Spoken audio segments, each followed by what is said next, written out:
We go racing in 5 lights time. And the Grand Prix is underway. Even reaction time at the front of the field. Lando Norris is going to try and put the pressure on. Max Verstappen holds the lead. The two Ferraris side by side. Who's going to lead into turn number 1? It's going to be Max Verstappen who's ahead of Lando Norris. And it's grid order for the top 4. Oscar Piastri still in 5th position. No change for anyone until you look all the way back down to Lewis Hamilton, who's up to 7th position, gaining a couple of places as well as Hulkenberg. It was a poor getaway for Yuki Tsunoda. He dropped down to 9th. Perez made a place on those hard tyres as they make their way through the opening corners of the Grand Prix fairly cleanly. The top 5 as they were when they left the grid. Max Verstappen leads. As we go on board with Hulkenberg, another good top 10 qualifying and gets that initial launch. Yes. Come on. Problem for Alex Albon in the Williams, and the Thai driver is coasting slowly. He had come in for the stop. I think I've got a problem. My tyre's not on properly. He presents the car beautifully, lined up as it's supposed to. Let's see, I'm not sure, did you see the time on that stop? Because in actual presentation terms, he did his job. Wonder if it was the front right. Right. Did it look like the gunman was going back at that front right as the car was being committed to go back out on track? So 1V carb in last time around. The pressure on the team back out onto the circuit. 2.3 seconds is exactly the sort of stop that they were looking for. This in turn is going to be good news for Perez, because surely Hulkenberg will pit on the next lap. This is the German driver who is into the pits, the man heading to what will become Audi in a couple of years, Sauber next year, then Audi in 2026. 2.5 seconds is important, but what about that outlap? This is crucial in the Constructors' Championship, and Yuki Tsunoda goes a lap earlier, goes to work around this 3-mile racetrack, and crucially for V-Carb, gets ahead of the Haas and Hulkenberg. Perez going to make a mistake here because he had a very, very slow lap last time around, and we saw the Aston Martin right behind. He went off. Yeah, it's easily done, but unfortunately very costly. And what will the ramifications of that be later in his race? Could he's just lost a few seconds? Oscar Piastri hitting his marks. That's a good stop as well for McLaren, 2.2.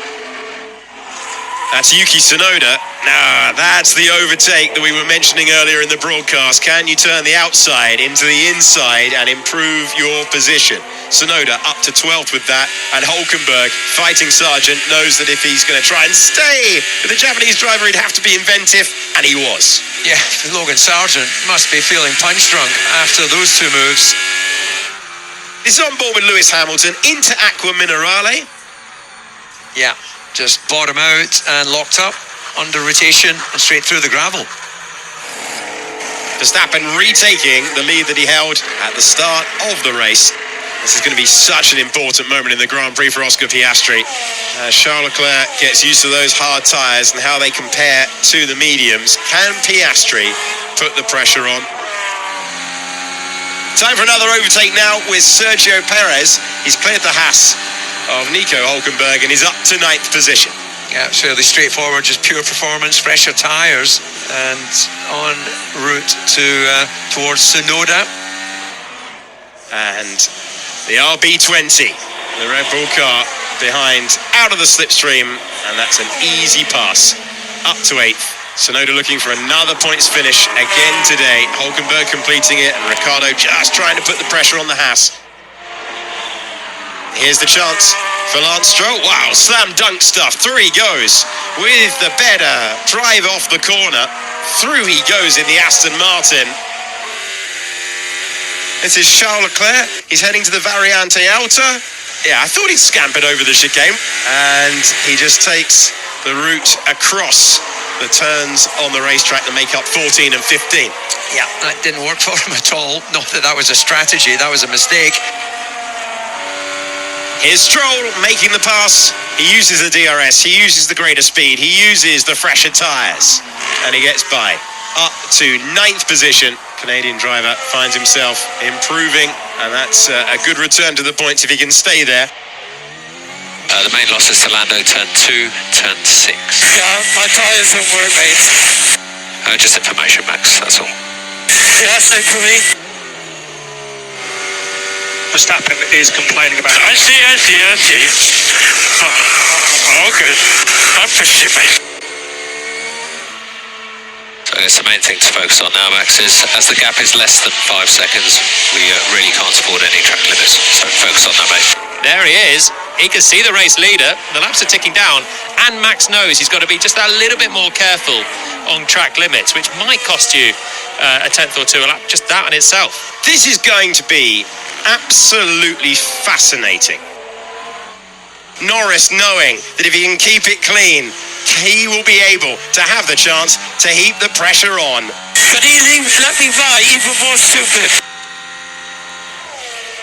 And Lando happy to push turn 9 a little bit more. I'm pushing as much as I can, mate. And we've seen some great Grand Prix so far this year, but we haven't really seen a battle like this all the way to the end.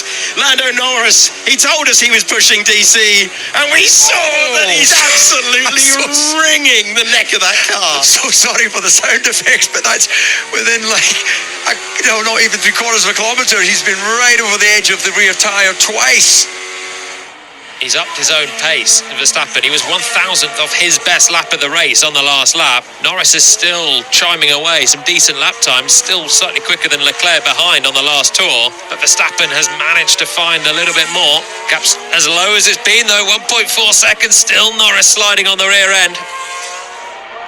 This one-time contender, now Grand Prix winner, trying to force the error from Max Verstappen. They're getting closer to home.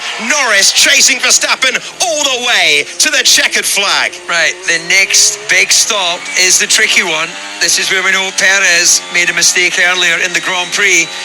Verstappen is going to have to go slightly cautious. Verstappen is nearly there. He's nearly home. Lando Norris has chased him all the way to the flag, but Max Verstappen will take back the top step. Max Verstappen wins in Imola. What a finish from those two across the line. It's new opposition for Verstappen, but the same result. The Dutch driver does it again, and he beats Lando Norris by 7/10 of a second. This is the Outlap F1 podcast featuring America's own Cody, Andy, and Deanna. Your one-stop shop for Formula One news, insights, race previews, and reviews. Join us on the Outlap.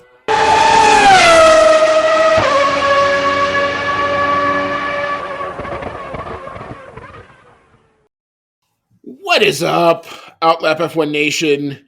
If you're still up along with us, welcome on in. This is season 6. This is episode number 16. Hopefully I'm only going to do this one time or maybe one more time after the break, but here we go one more time. It's the 2024 Formula One MSC Cruises Gran Premio del Made in Italy, Emilia Romagna 2024 GP review show. Woo! That doesn't get your blood going. I don't know what will. You've got Andy. I'm along with my esteemed colleague, Mr. Cody, tonight. It is good to see you, sir. Thank you for joining us on a rather late night. We're recording this actually Monday evening, Tuesday-ish morning. I don't know how long this will actually bleed into it, but it is good to see you, sir. Thank you for staying up late. But how's it going, and how you doing? It's going okay, despite the fact that I didn't really have a whole lot to do this weekend. I'm somehow getting less sleep than I normally do because, the thing about there not being anyone around, like my lovely fiance to stop me, is I'll just play video games all weekend and stay up until like 3 o'clock in the morning. So it's good that she's back, and now I can actually have someone that's like, hey, should you really be staying up like this late? Don't you have to go to work in the morning? So you're saying you like structure and that part of it. Yes, every once in a while, it's nice to stay up all night playing video games, but can't do that more than like a day in a row anymore. Yeah, to me, it's that those weekends are kind of like eating dessert. You love dessert, but if you have too much dessert, it makes you sick, type of thing. That's a great way to put it. Yep. Well, Well, anyway, we're glad you survived the weekend, and we're going to get into all of the lovely Formula One action in quotation marks that was on during this weekend. And if you're here, as David Croft would say, welcome along. You can find our show, as always, Twitter, Instagram, Discord, Reddit, and YouTube at Outlap F1 Podcast is the handle for all of that. You can see our link tree in all of our show notes, which will take you to all of the places that we are available to be listened to and or watched. If you happen to be watching on YouTube and you like what you're seeing and you enjoy what you're hearing, you can smash that subscribe button. You can also leave us a like. That'll help us out a little bit. And if you're on your favorite podcasting app, you can click a 5-star review, specifically Apple Podcasts or Spotify. All that does is help us get our content to you a little bit more quicker, helps us come up a little bit more in search results when people are looking for content of similar ilk. So thank you so much if you would like to do that. You can email the show, as always, chatnow@outlapf1.com. We'll take you there. Thank you so much to our continued monetary supporters, including Dean Warwick, Yuri Dolchester, Paul Weaver, Quentin Worden, Kevin Kelly, Regan Stanzik, Timothy Brown, and, of course, Jonathan Scott. If you'd like to become a member of what we call the hashtag OutlapF1 Nation, you can find our link, not in our link tree, but it's in there. It's our anchor page. There's a support link in there. It'll take you to our anchor page. $1, $5, all goes into two things. One, either upgrading current equipment we already have, or two, investing in some new equipment to help always try to make the show better. That's what we're out to do. Final reminder, you can find our code OUTLAP with the good folks at Manscaped, and you can use that code OUTLAP, OUTLAP, all one word. It'll get you 20% off and free shipping of their products. All right. So we will start out, as we are apt to do, with our headlines of the day. Cody, I'll let you go first on this one. What you got? My headline is, "Thank you, Lando, for providing this week's entertainment. What little there was."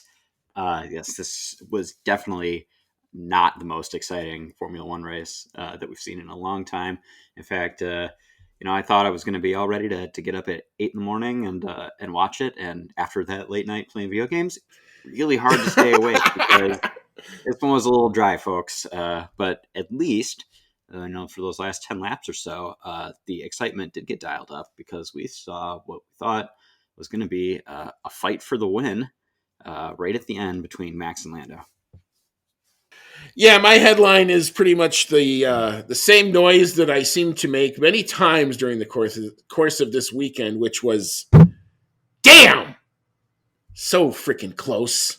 I kept finding myself saying that between the qualifying and then the race, and it was so close, but it's so tempting because the good news, even if this race wasn't necessarily the banger that we were kind of all hoping for, there's potential. There's a real fight going on at the front of this grid now, and it bears so much fruit. Hopefully, it's going to bear a lot of fruit when we go to some places that overtaking is a tad easier. So we'll discuss it, and we'll get into all that in just a little bit. But so close, yet so far. So we'll start. The good news is we don't have 12 different sessions to talk about. We only have the regular qualifying and then the race itself, this feels like it's going to be like podcast light for us. But anyway, at this point, yeah. Yeah, exactly. So we will start with the qualifying recap, which saw going out without setting a lap time as all of his were deleted for track limits, which is kind of hard to do considering there's gravel everywhere. That was the number 2 of Logan Sargent in the Williams. P19, shocker of qualifying here, considering all the upgrades they brought. Fernando Alonso in the Aston Martin. What is up there? P18 was Kevin Magnussen. P17, Zhao Guanyu. P16 was Valtteri Bottas. Advancing through to Q2, but going no farther. P15 saw Pierre Gasly. P14 saw Alex Albon. P13, Lance Stroll out qualifying his teammate. P12, Esteban Ocon. P11, other shocker of qualifying, Sergio Perez not making Q3, only in P11 for him. The top 10 from 10 to 1, P10 was Nico Hülkenberg. P9 was Daniel Ricciardo. P8 was Lewis Hamilton. P7, one of the stars of qualifying for me, Yuki Tsunoda in the V-Carb. P6, George Russell. P5, Carlos Sainz. P4 was Charles Leclerc. P3 was Lando Norris. P2, told you when he got that upgrade package, something good was going to happen. Oscar Piastri and the other McLaren. And P1 with a lap time of 1:14.746, Max Verstappen in the Red Bull.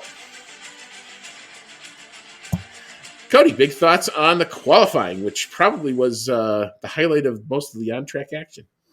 It was really nice to see just how close everyone was at the top.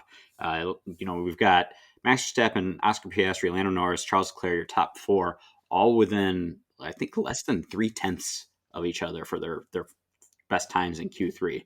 And it did come right down to the wire at the end where we thought that maybe Lando and Oscar had a chance at taking that pole position. Sadly, it did not happen, but like you said with McLaren, they came so close.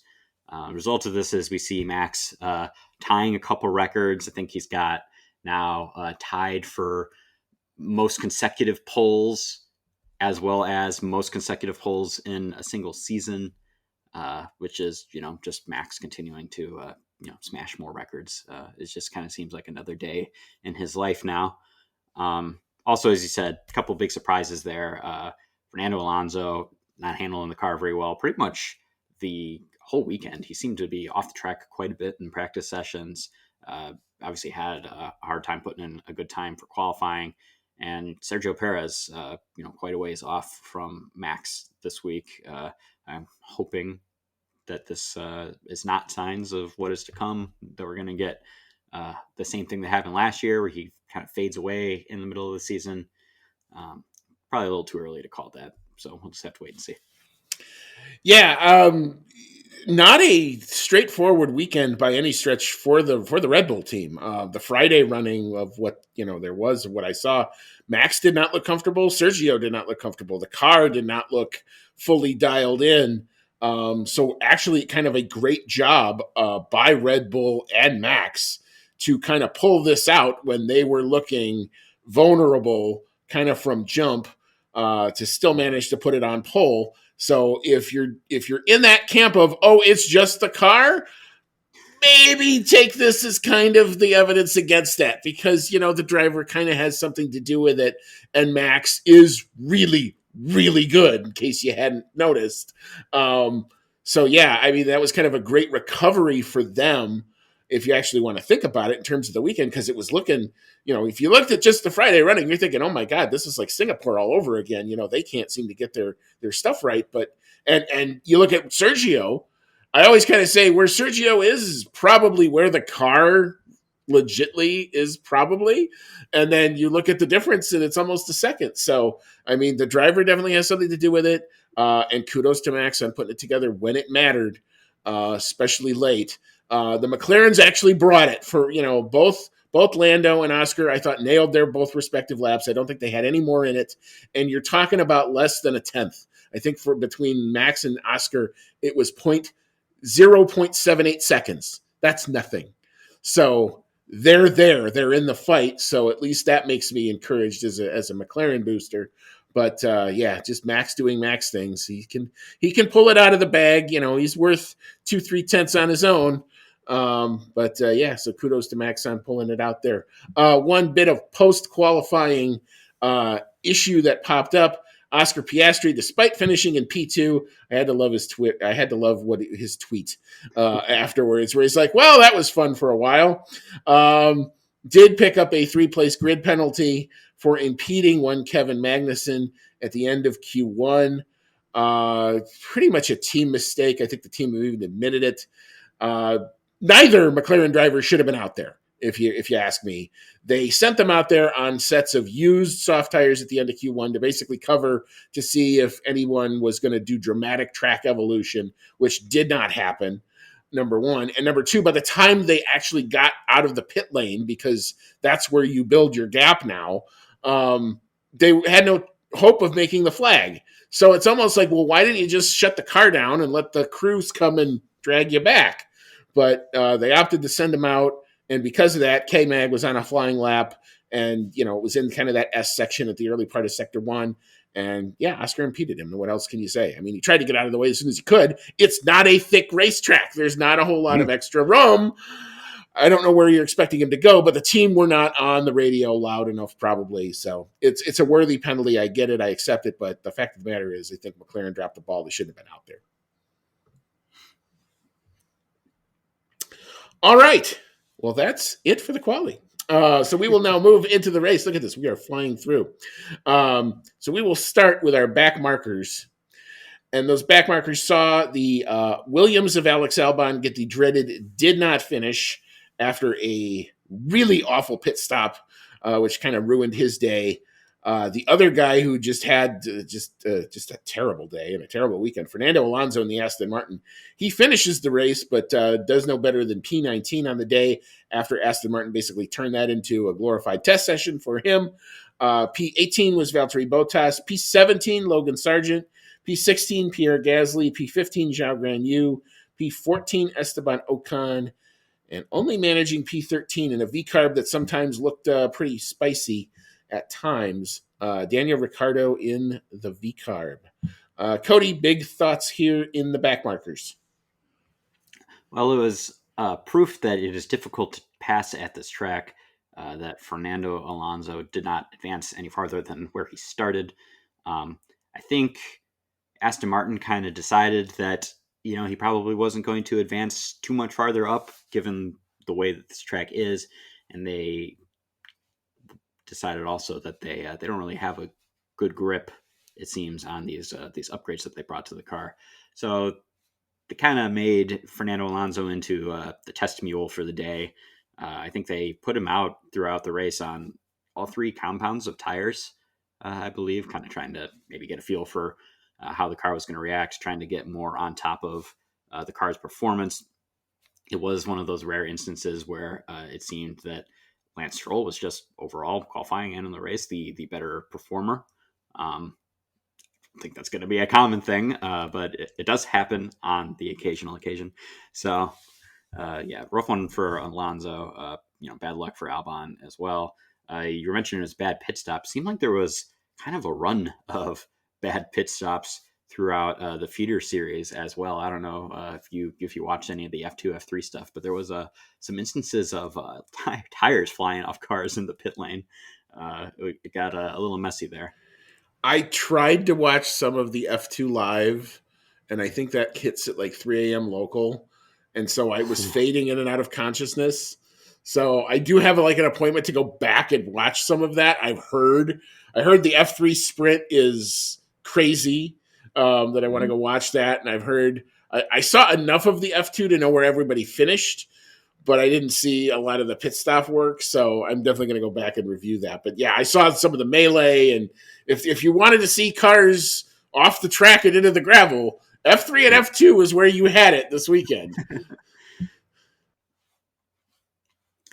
Other than that, a lot of people, I guess, finishing here where we expected them to. It was good to see at least Daniel Ricciardo getting a little, further up in the midfield here, I guess. But he sadly didn't finish as well as Yuki.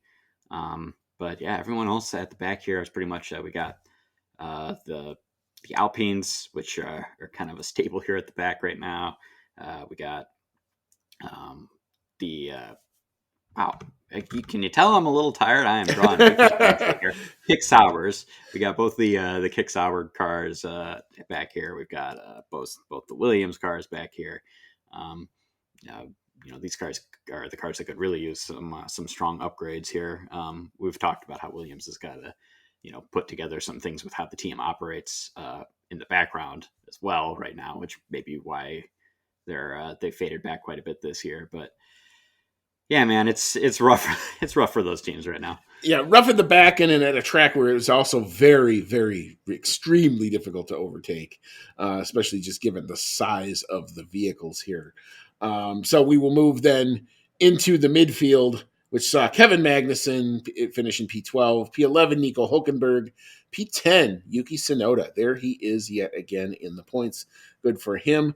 The banner waiver and representative of the Aston Martin team this weekend was Lance Stroll. He comes home in P9, gets 2 points for the team. P8, only able to rally to P8 if this isn't an indictment on how hard that track is to overtake.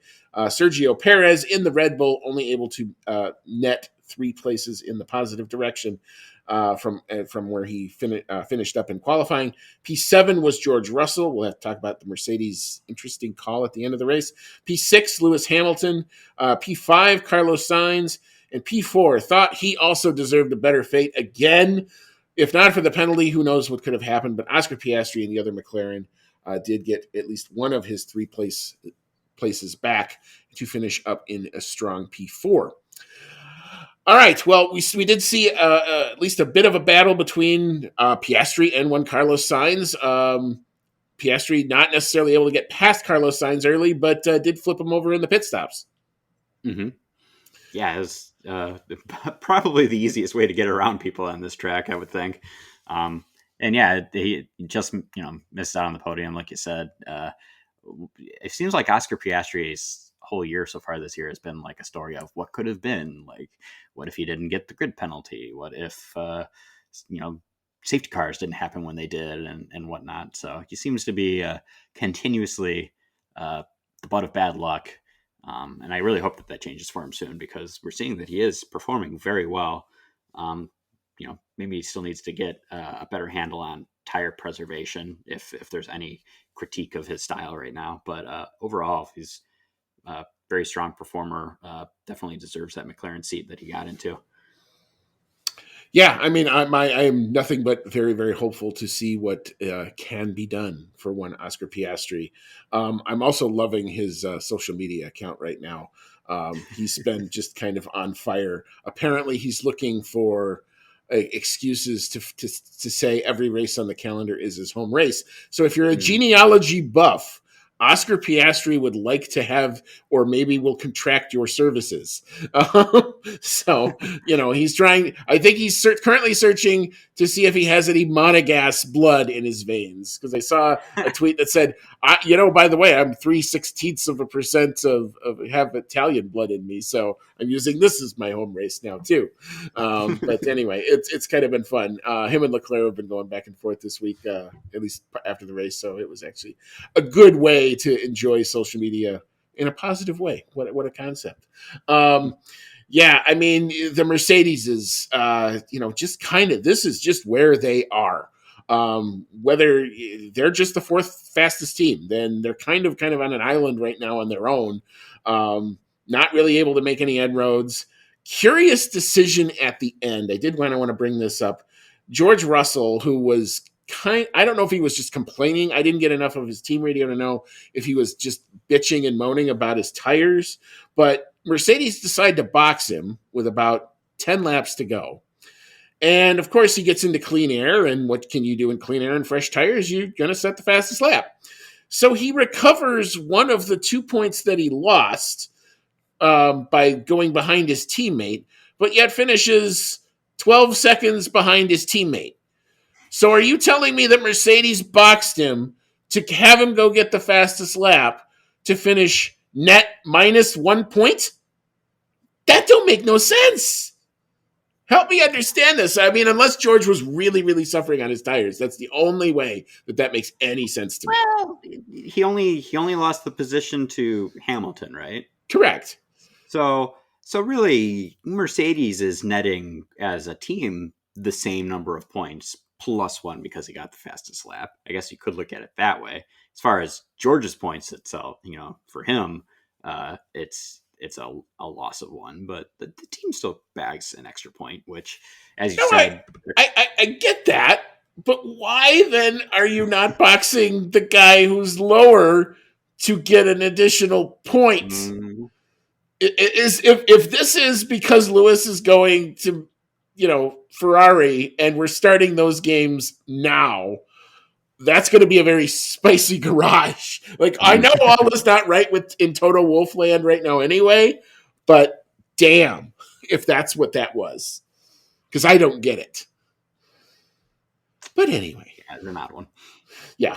And then, another positive, Yuki Tsunoda, I thought, had himself a really good weekend.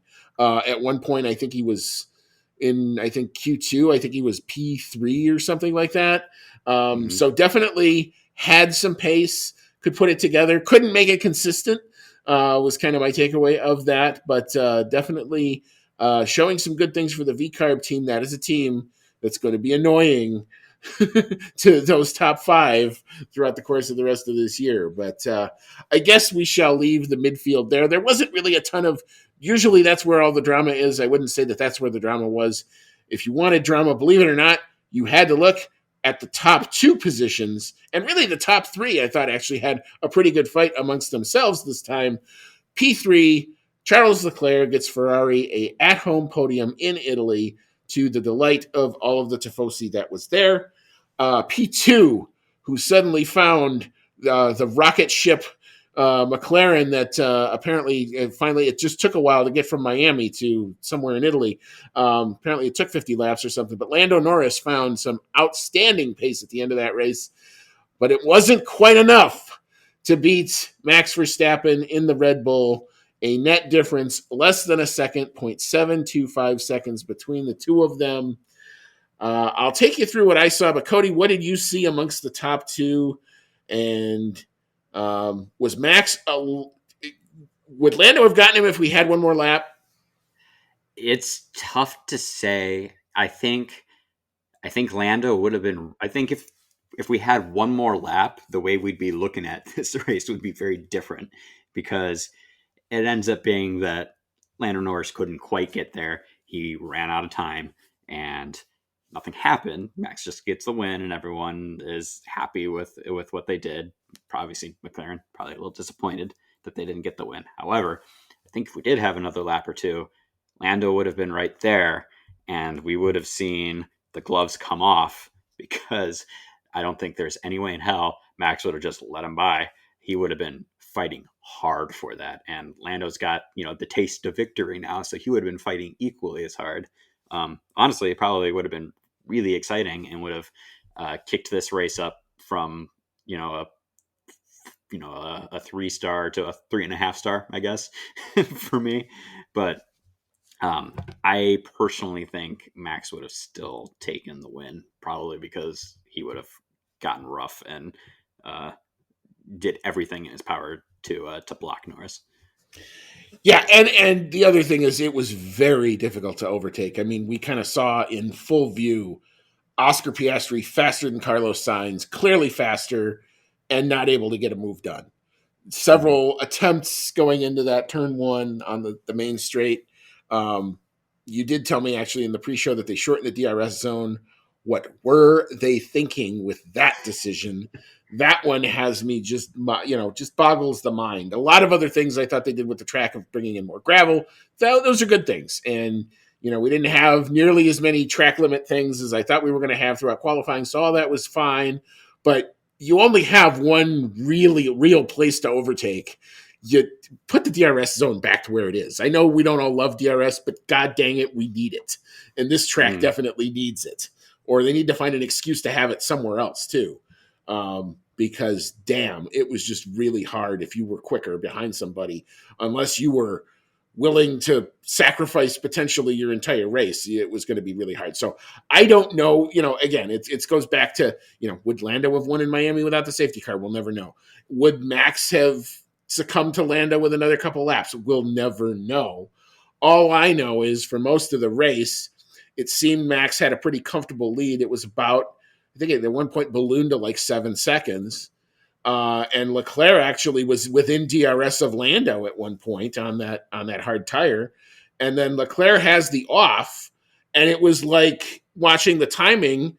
It was like Super Max went away and Super Lando showed up again, because it was taking half a second, 0.8 of a second, 1.2 seconds a lap.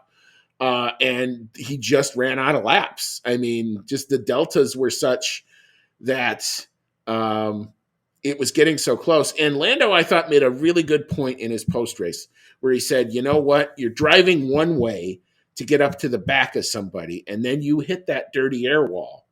And it said it took him like a lap and a half to readjust his driving style to being in that dirty air. And by then it was too late because I think it was lap 6 with 2 laps left. He had a bit of a scruffy Villeneuve chicane or something like that.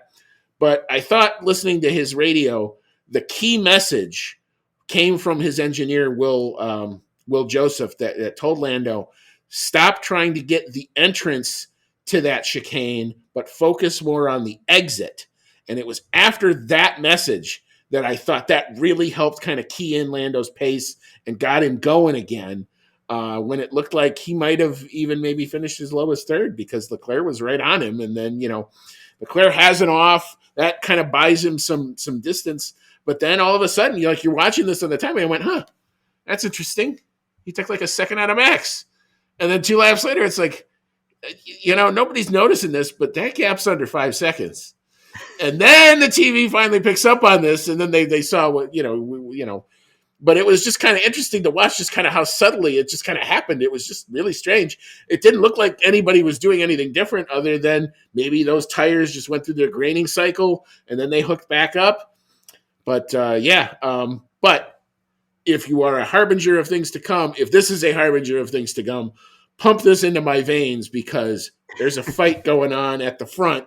This thing's going to they are going to tangle at some point. They probably will. And yeah, it was so exciting watching Lando those last couple laps with how hard he was pushing the car.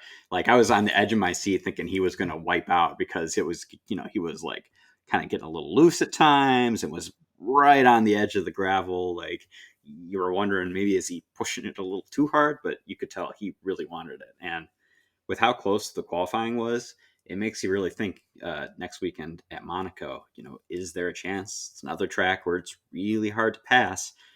We all know whoever gets pole there has a excellent shot of winning the race. And, we've seen just from this race, 4 cars that were right there. So I think in Monaco, it really could be anyone's game.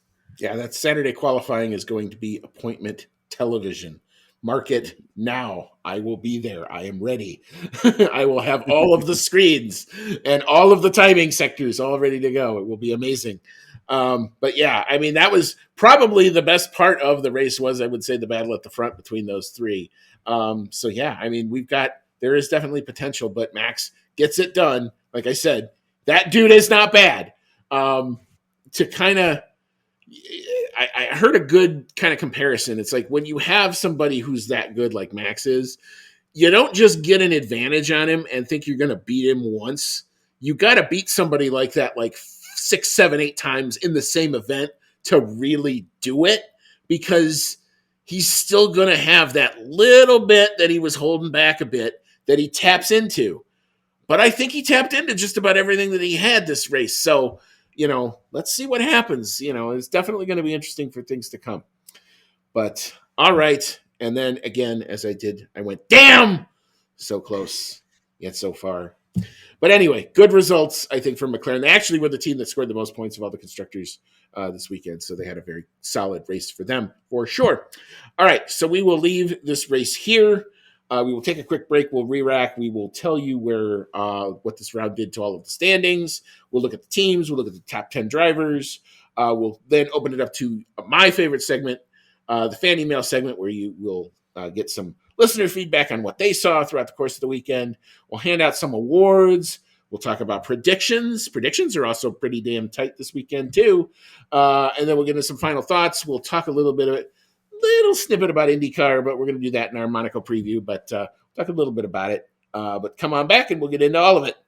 You are listening to the Outlap F1 podcast, and we'll be right back after this quick pit stop.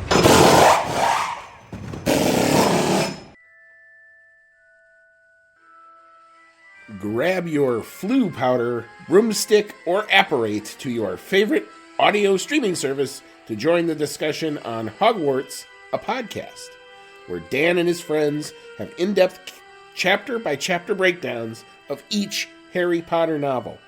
Join the group as they dive into the magical world and discuss plot points, analyze character development, and occasionally go off the rails. Whether you're a muggle who's new to the series or a pure-blood wizard who won't need a remember-all, Hogwarts, a podcast, brings everyone to the Great Hall for a magical discussion. Hogwarts, a podcast, available wherever you get your podcasts. All right, welcome back. This is season 6. This is episode 16. And one more time, in case you didn't get it the first time, it's the 2024 Formula One MSC Cruises Gran Premio del Made in Italy del Emilia Romagna 2024 GP race review show. That's it. I'm done. We're done with that.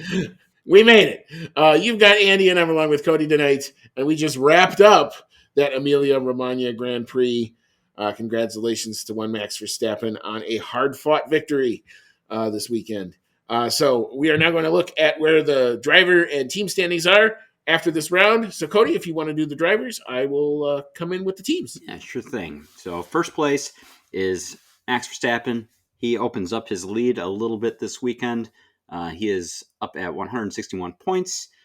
Second place is Charles Leclerc. He's been a very consistent performer throughout the season so far. So despite not having a win yet, he's in second place for Ferrari with 113 points. And this second, third, fourth is really pretty close together in points right now. Third place is Sergio Perez in the other Red Bull car. He's at 107 points, so only 6 points behind Leclerc right now. And then Lando Norris, 2 races in a row, bagging really good points for McLaren. He is at 101 points, so he's only 6 points behind Perez. Fifth place is Carlos Sainz in the other Ferrari. He's at 93 points, so not too far back to him as well. And then we have a little bit of a gap down to sixth place, Oscar Piastri, who, as I said before, seems to be kind of just getting some bad luck lately. We know he's got the talent, and now they've got the car because he's driving that other McLaren. He's down at 53 points. Seventh place, George Russell.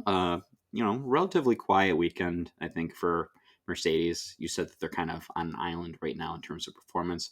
But he did get some decent points. He's in seventh for the first Mercedes with 44 points.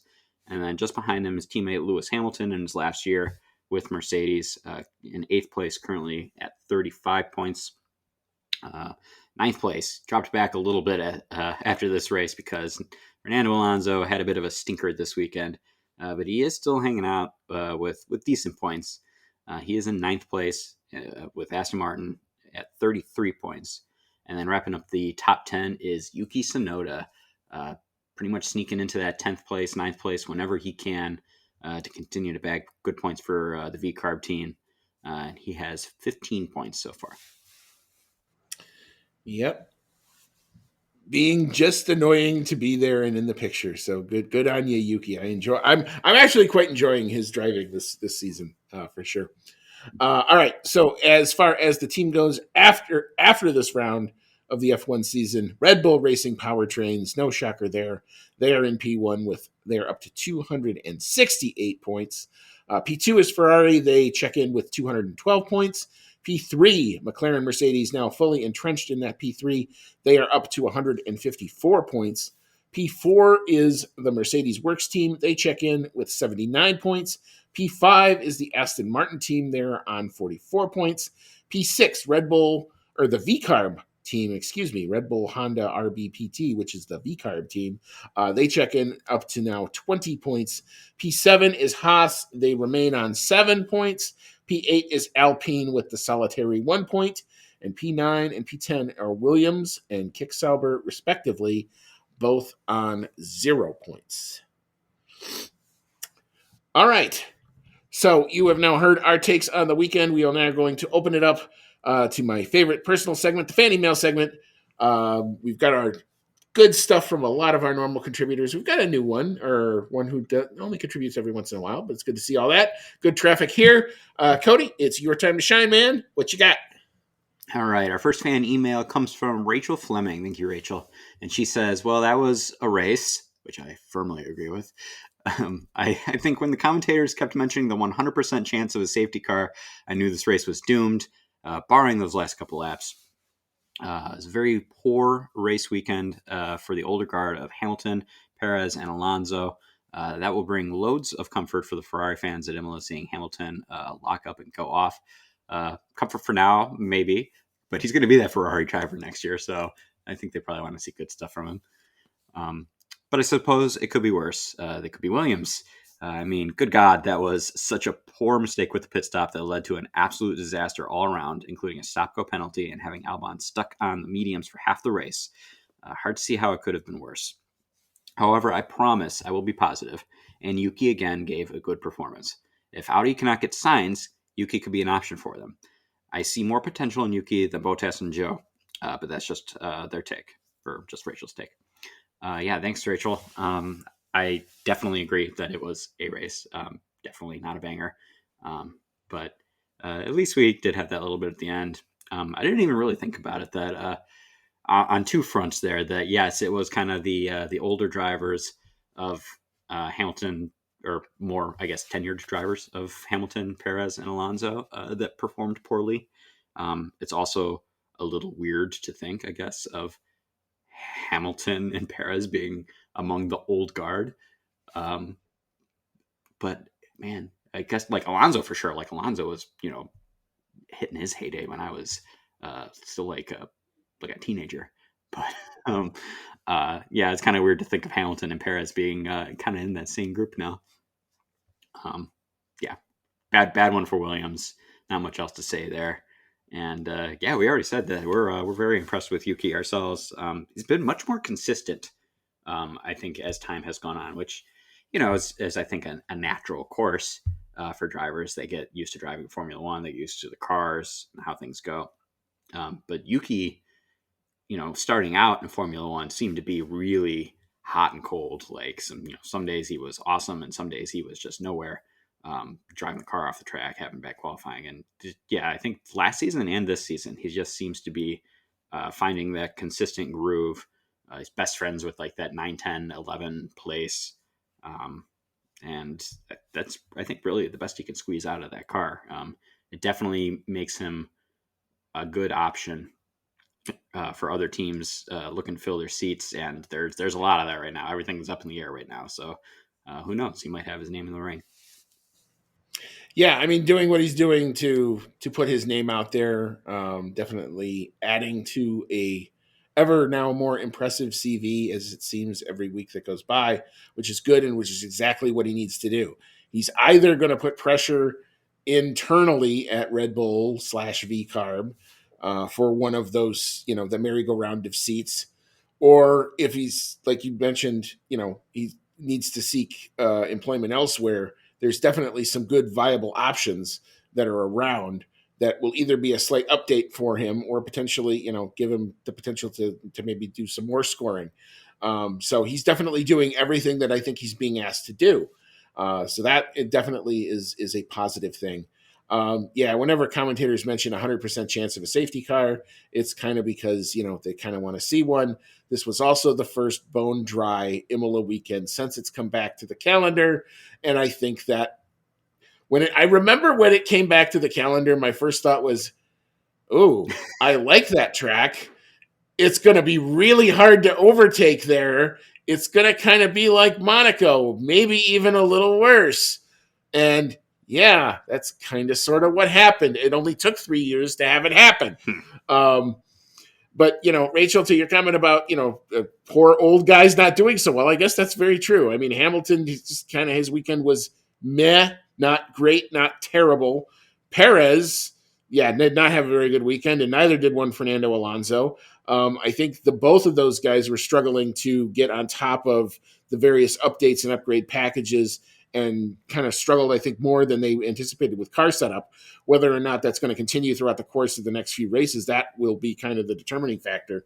I mean, you can kind of put Monaco and put that kind of off to the side, but it's after that round that, things will kind of get more interesting, and we'll have to see kind of what these update packages for both those teams really have, if there's any potential there.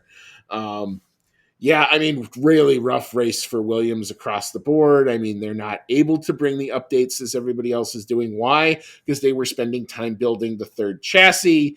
This is the domino effect of doing the risky thing that they agreed to do. And it obviously never paid off when you had both guys wrecking the car in the third round of the championship. So, this is it's just kind of a house of pain for them right now. Hopefully there is a way out of this, but it may be a long season for both Albon and of course Logan Sargent, who at least managed to keep it on track for most of this weekend, except during the qualifying, where apparently he found all of the track limits on a course that has gravel traps after the track limits. But anyway, at least, managed to do that. But, it was a better weekend, I think, on par for Logan a little bit here. I think that's kind of all I got for you, Rachel. But thank you again for the lovely email. Appreciate you hopping on as quick as you do. Feel free to continue to do so. Yep. Thank you, Rachel. And our next email comes from the Formula, and they said, great race for Lando and McLaren. Arguably even better than last race because he almost won without a safety car break. I'm excited to see some stiff competition for Thanos to deal with moving forward. Overall, though, that race was harder to watch than a Sergio Perez qualifying lap. Oof, man, that's a sick burn there. I agree with Karun that the circuit needs some adjustment to be suitable for F1 cars to overtake. Finally, it's great to watch a race live again, done by 9:30 a.m., and I can get on with the rest of my day. Yes, thank you, the Formula. And I agree with the race being at a normal time. The middle of the night races are kind of an odd one for me because I'm a little bit of a night owl, but they tend to be at that weird time where it's like when I would be going to sleep, like, midnight, 1 o'clock in the morning. So it's like, I have a hard time staying up for them. I have a hard time getting up for the 8 a.m. ones, and even worse for earlier though. So, Sunday's the day to sleep in, man. So it is nice though that you get up for these, you watch it, and you still got the rest of the day to do things. Man, Sergio Perez qualifying lap, yeah, definitely a good burn there. And this race was hard to watch at times. I got up for it, had a little bit of a hard time staying awake throughout the whole thing just because there wasn't a lot going on. And then I got snapped awake by Lando suddenly, fighting for the win. So at least we had that. But I definitely agree that I am looking forward to someone being able to take on Max on the regular. And it was really, really good to see that everything was this close, like you said, without the safety car break, because after Lando won that race, there was so much talk about how would he have really been able to do it without that safety car. I mean, yeah, he kind of pulled away there at the end, but Max's car was damaged. So how much of an effect did that have? And you really couldn't make that argument for this race. I mean, even Red Bull had brought some upgrades to their car. So I was a little worried that they might start opening up a gap again. But instead, yeah, there was, nothing crazy in this race. Nobody got any damage to their cars in weird ways, no safety cars, nothing like that. And yeah, it was extremely close there at the end. So I'm looking forward to the season now, and hoping that we're going to get to see some tight fights at the front. Yeah, I mean, I am now mega excited for places like Austria, Silverstone, Spa, even. I mean, I think those are 3 tracks where I think if Max and Lando are kind of off, even in their own little private little battle, where they're going to be able to do some fighting, and it's going to get probably a little more gnarly than it's not going to be. It's fun now. It will stop being fun for the both of them, I think, sooner than later. Mm-hmm. And then the smiles will go away, and then we'll watch the psychological warfare of what teams do.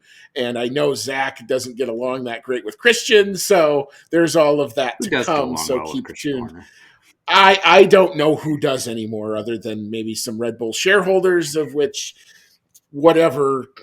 I'm not going to go there, but anyway, yeah. I mean, I think right now I am ready to declare Lando and McLaren an official foil. They're not an opponent yet because Max has this ridiculous amount of high ground in the standings, as we just kind of talked about.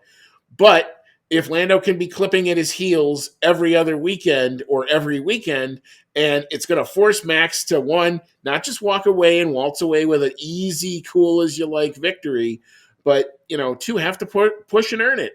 And here he did. And it's because of this upgraded McLaren car, plus the 2 drivers, plus good teamwork across the board for the most part. The only negative, I think, for the McLarens all weekend was having Piastri out there at the end of Q1, which just don't do that next time and you won't get a penalty. But, realize kind of where you are. But that's really my only, as a McLaren fan, the only thing that I was angry about all weekend with them. But other than that, this is fun. Our team is good again. It's time to actually get excited to see what these guys can do for the rest of this year, and then just roll that right into 2025, reset the points, and let's go. Mm-hmm. Let's go. Yeah, 2025 is going to be another great one, like at the end of the reg cycle when everyone's starting to reach that performance plateau and starting to really close up. I don't want to jinx it. I think this season has the potential to still be really exciting, but I do think next season is going to be really close and a good way to wrap up this package of cars. Yes, thank you, the Formula. I always feel weird saying it that way. I just call him Mr. Formula. Mr. Formula, that works too. Our next one comes from Dave Doherty. Thank you, Dave. And he says, your thoughts on Perez since this weekend has been a shambolic one. What is going on? And your thoughts on Albon's race as well. Yeah, so we always, go back and forth on Perez. And yeah, he looks good now. He's going to stay in that seat. Oh, he looks bad now. Is he going to lose that seat? And it's just a fact of he's been in the seats for a few years now. He's performed well when needed and has been, probably not, I would say, the highest performing prospect for that seat, but Red Bull hasn't needed him to be. He's done well enough. He was good enough to finish second in the points last year. And that was especially, great considering he had some performances that we were all wondering if he was going to keep the seat. He still finished second.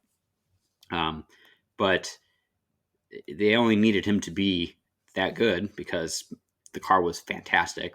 Max was winning everything and, marching off into the sunset. And they just needed him to be good enough to clean up when Max couldn't be there, which he did on a couple of occasions, and, help them achieve the Constructors' Championship. And I think now that other teams are closing in, like McLaren and Ferrari, they're really going to be looking at that second seat more and being, is he performing good enough to keep us ahead as these teams are getting better. I think so far this season he's done well enough. I don't think they're going to want to, before the new regulations come into effect, I don't think they want to tip the boat too much with drivers if they can help it, considering there's so much other crap going on in the team right now. And I do think Perez is good enough still. And I like Perez a lot. I really hope he, continues to improve and do better there and solidify his place there. But Red Bull does have a lot of, prospects that could take that other seat.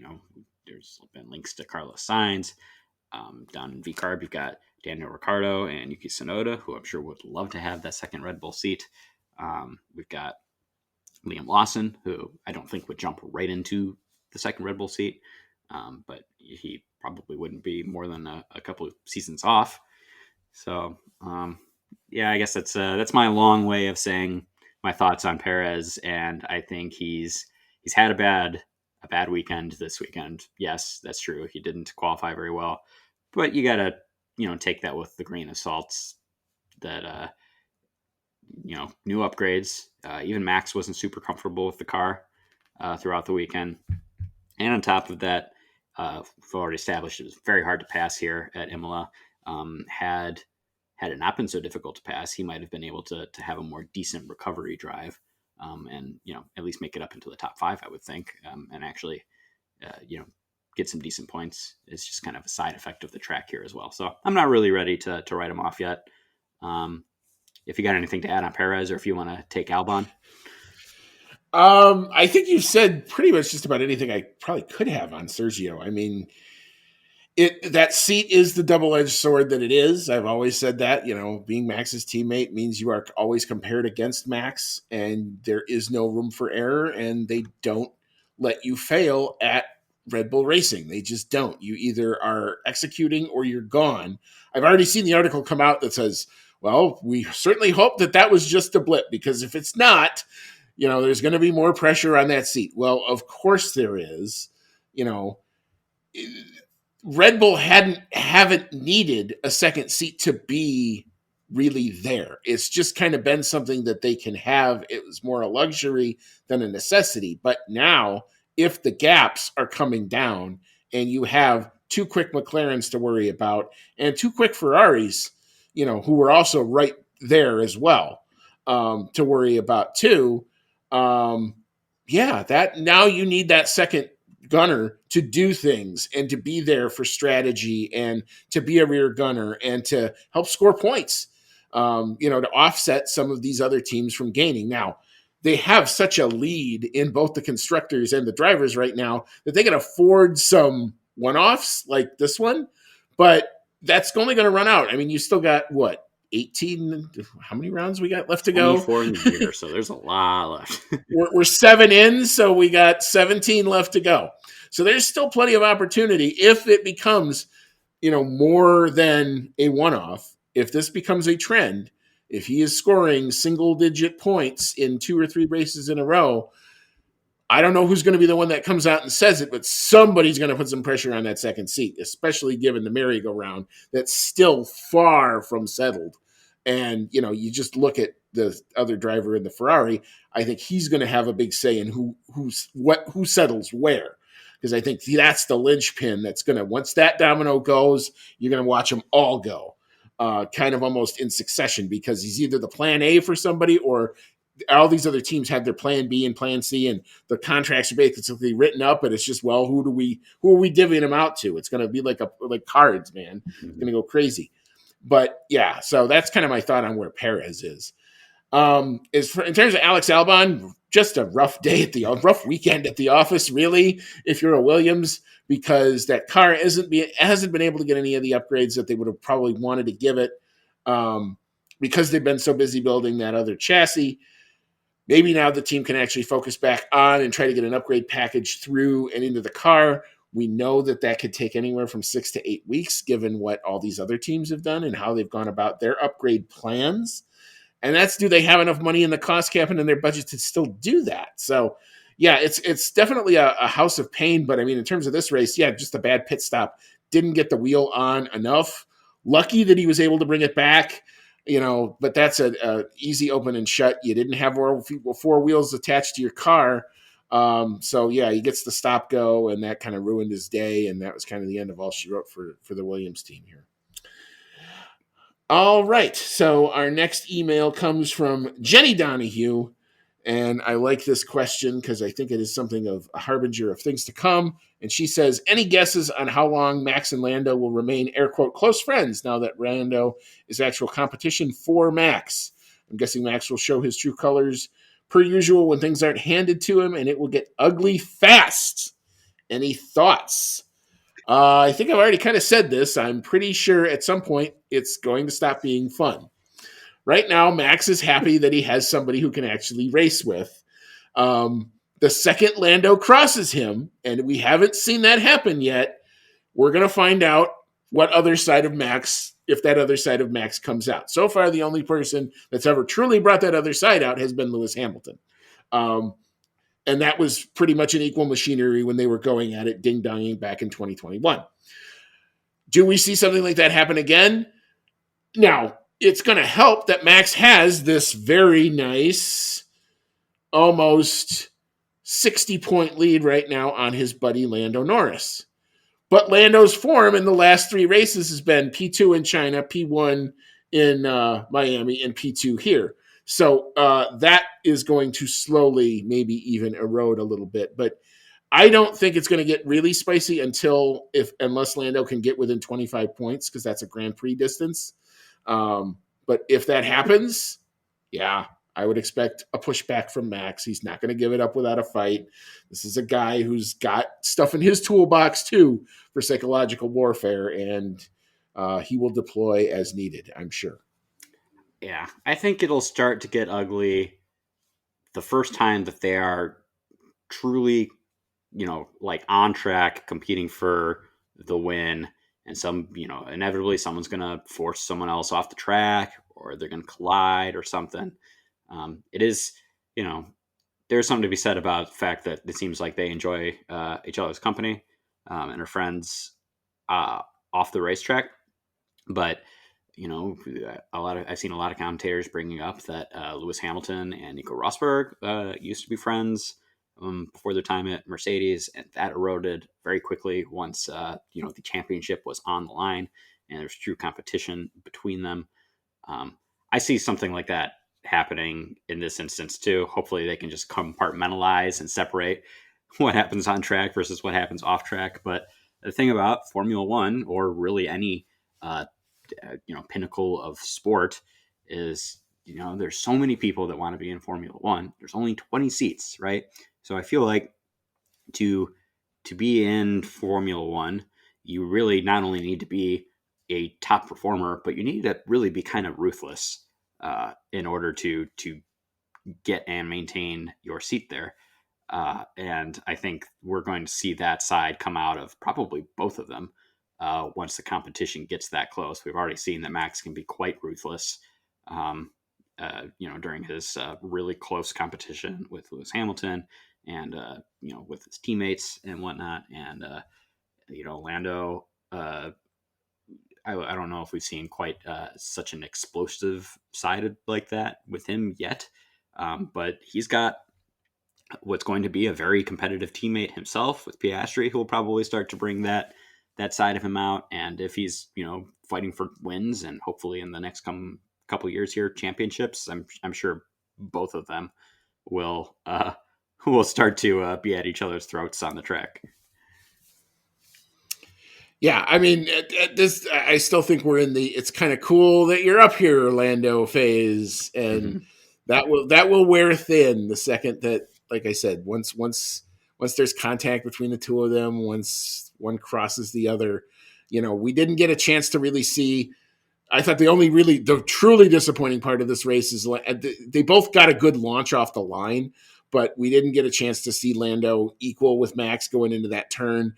Max was clearly free and clear of Lando there, even though Lando was pushing to try to get there, just didn't have it. And then, just fell in right behind him. So that was kind of all of the close of the clashiness that we ever got here. We never saw what would have happened if there was another lap, if Lando had gotten into DRS, and, what could have or potentially would have happened there. And we never saw Max had to defend, really truly have to defend. Like, he was there. By the time he got there really wasn't a whole lot Lando could do other than try to maybe get Max to either do another track limit, which, oh, by the way, Max was on his third strike, which I don't even recall ever seeing that message, but apparently it was there because I saw the FIA document that he was on his third one. So he'd been shown the black and white flag. And had he gone off one more time, that would have been a 5-second penalty, and that, would have cost him the race. But, if it's not something like that and it's going to cause, a real on-track thing, like I said, I think Silverstone could get spicy. Starting in P2, you definitely have a chance to lead the race. The racing between the two of them has always been pretty cordial up to this point, but Max has known he was in a quicker car all of last year, and Lando also knew that Max was in a quicker car, so I don't think they had a knockdown, drag-out fight. Well, I think that's on next time. So we will stay tuned, and we shall see. All right. Well, thank you, everybody, for your contributions to the show. Like I said, it's always fun to react to what you guys are seeing over the course of the weekend as well. All right. So we will get into our awards. We will start, as we normally do, with the Rubbish Award. So, Cody, I'll let you go first here. What you got? My Rubbish Award is going to go to Fernando Alonso. I really don't like doing that because I really like Fernando Alonso. I like his don't take shit from nobody attitude. But yeah, this weekend is definitely one to forget for him. qualified very poorly throughout the weekend. Didn't really seem to have a handle on the car. Was off the track many times. And then, pretty much stuck there at the back in the race and ended up making it into an additional test session. So, definitely one to put behind him. Yeah, mine is kind of in the similar vein as yours, where it's seriously what is up with Aston Martin. This is also one of those stories that's no longer becoming funny, where they were kind of at the bottom of the top five. They brought what we knew when we talked about in our preview was going to be a serious upgrade package, and it obviously did not work as intended here. Doesn't mean that it won't work as intended in other places necessarily, but I've already seen the article that says that Lawrence Stroll wasn't pleased, and now we have 2 egg timers that are now ticking. You have the Fernando Alonso egg timer that is now ticking, and you have the Lawrence Stroll egg timer that is now ticking. If both of those are ticking, Mike Crack has a problem on 2 fronts, and we're about to see how good his management really is, because those are hard things to manage. Aston Martin. So you get the rubbish award from me for on the track. My off track one, I don't know what happened with the weather this weekend, but apparently the weather forecast we were given when we did our preview was really, really bad, because I didn't see hardly. I saw lots of rain on Thursday. I did not see any rain Friday, Saturday, or Sunday, even though there was necessarily chances of it. But that was not a harbinger. We even had a prop bet about wet tires. That was anywhere in the ballpark. So bad weather forecasts into the rubbish bin with ye as well. All right, so we will move on to our analysis paralysis award. And Cody, I'd like your comment here. What you got? My analysis paralysis is going to go to shortening the DRS zone here, because we already knew before this race that passing is normally hard at Imola, and maybe it got masked a little bit by the fact that we've had weather come into effect the last few times that we've raced here. But I don't think shortening the DRS zone was going to do anything to improve raceability here. And we definitely saw that during this race, that it was very, very hard to pass. A lot of stagnation for everyone. Top performing cars like Oscar Piastri stuck most of the race. Sergio Perez in the Red Bull stuck pretty much the whole race. And shortening the DRS zone is definitely not going to help that. Yeah, that felt like a bit of an old goal there. But mine is going to go out to the Mercedes, because I'm still not understanding this. So let me get this straight. Mercedes boxes George Russell in order for him to get the fastest lap point, which he then goes out and gets, but it ultimately costs him a driver's standings point because he gave up 2 points to go behind his teammate. Huh? What? I why do you not box Lewis Hamilton there if you're going to go for fastest lap? Like, I get it. He had the free gap. I said it when we did the review earlier. Like, if this is somehow Lewis is going to Ferrari thing and we're going to prioritize George, well, you didn't prioritize George. So unless George really didn't think he was going to get to the end, and if that's what it was, maybe that makes sense. But just looking at it on the face of it, that move didn't make any sense to me. I've tried to figure it out. The only thing that makes any sense is like George thought he had a slow puncture and just needed to come in and box, because I hope that that's what it is, because otherwise this was a new one for me for sure. All right, so we will move into our Dark Horse Award of the weekend. I think we have consensus here. I'll go first on this one. I'm going to give this one again to Yuki Tsunoda. Noticeable in good ways all weekend. The V-Carb cars are doing kind of what we thought they would do, particularly in that Q2 session where he popped up to P3. That was an amazing lap. It's nice to know he's got the 1 lap pace in him. Good on you, Yuki, all weekend. Cody, what you got here? I am in the same boat as you. I'm going to give my dark horse to Yuki Tsunoda. He has continued to chip in points here on a regular basis for VCARB. He's now contributed 3/4 of the points that they've gotten, and has really kind of put them out on a little bit of an island here. It's just kind of interesting to see like the different islands that are forming for teams in the points here, because you now have VCARB at 20 points. They're 13 points ahead of Haas. And so, that type of gap isn't going to be closed up in, a couple races, but they're still quite a ways behind Aston Martin. They're not going to close that gap. So VCarb's in a little bit of an island. Aston Martin, I would say, is on a little bit of an island because they're not going to catch Mercedes that quickly. Mercedes is way behind McLaren. So, yeah, I would say that those teams 4, 5, 6 are kind of all islanded out. But Yuki has been a contributor to putting VCarb well solidified into that P6 in the constructors. Yeah, I would agree with all of your comments there. All right, so we will move into our driver of the day. I'm going to give this to my boy Lando Norris because he turned that magical stuff on at the end yet again and gives us hope for the future in a year where we thought Max was just going to ride off into the sunset. He may have ridden off for a couple races, but now he has somebody on his heels. Let's see what happens. I'm excited. I want to see just that little edge more. 0.7 of a second is enough. We can get there. Come on. I also have to give driver of the day to Lando Norris because he's done a good job with this race of silencing anyone who thought that his win in Miami was just luck of the safety car.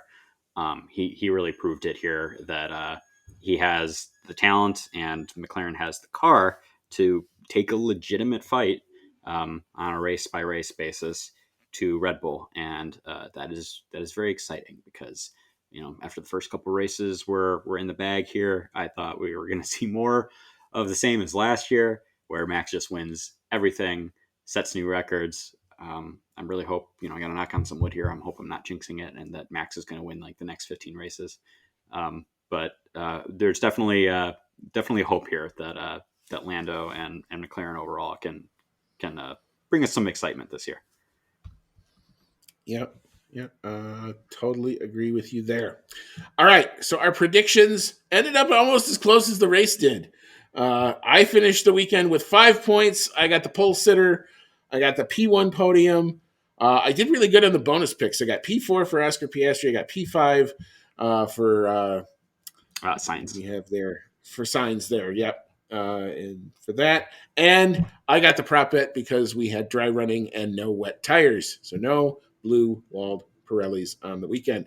Cody, however, you pipped me just at the end there. You got the pole sitter. You did well on the lap times. You got the fastest quality time. You got the fastest lap time.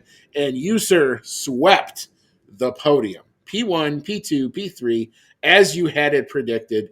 Well done again. That's the second time you've done that, I think, this year. So tip of the cap there, sir. That is hard to do. But that's what ultimately gets you the victory on the weekend. All right. So that's pretty much the end of our rundown. We're going to do a quick turnaround, as they say, like when you fill up the car for qualifying, go out and do another run. That's what we're about to go do because we've got a very quick turnaround. We've got Monaco happening. The cars are literally in their transportation trucks headed across Europe over to the Monegasque region for the Monaco GP. We also have the Indy 500 coming up. We're going to talk about we'll do a little IndyCar preview to where all those guys are at. All I have to say is Scott McLaughlin, damn dude, that was fast. 234, whatever, average 4 laps.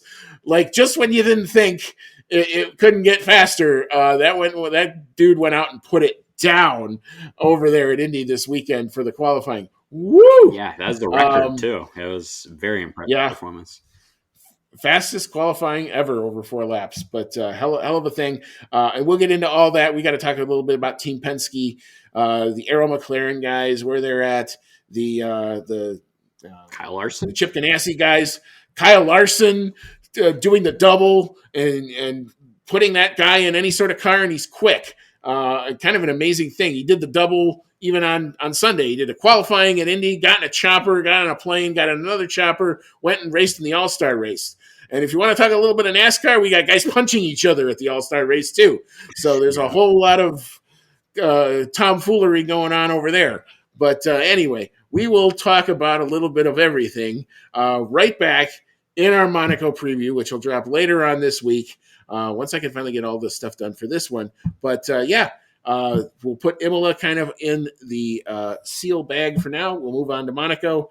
But yeah, it was a fun weekend. I always enjoy race cars in your life. Always is a good day. So anyway, we will get back to you as soon as we can. For Cody, it's been Andy, and we'll catch you on the next one. And as always, may all your laps be fast.